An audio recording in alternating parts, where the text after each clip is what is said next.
Sabi ng Hebrew 6 verse 10,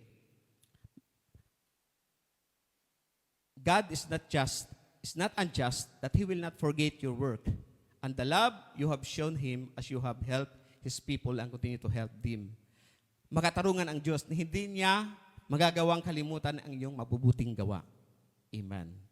So, pag tinawag po hong legacy, ito po ay nakapapaloob yung ating mga character as a Christian, yung ating pananalita, yung ating faith and purity and conduct. Sabi po ng 1 Timothy 4 verse 12, let no one despise your youth, but be an example to the believers in word, in conduct, in love, in spirit, in faith, in purity. So, nais ng Diyos na tayo daw ko ay maging example sa mga hindi mananampalataya. Sa pamamagitan yung ating pag-uugali, sa ating pagmamahal, at especially yung ating pananampalataya at pagiging banal. Number 1,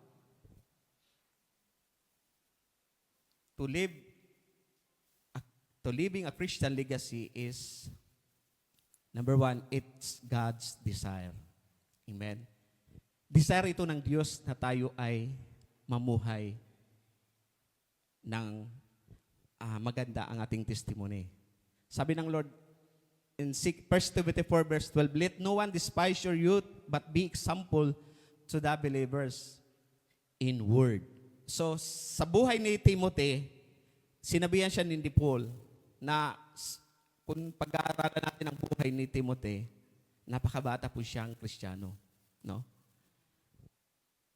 Pero yung commitment niya sa paglilingkod sa Diyos, nandoon. Grabe yung marami din ang kaluluwang na hikayat.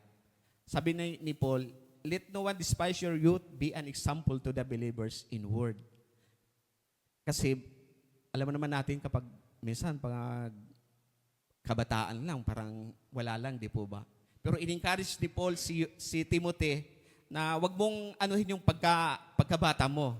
But dapat ka daw ay maging example sa mga mananampalataya sa pamamagitan ng mga salitang magaganda. In conduct, ano po yung conduct?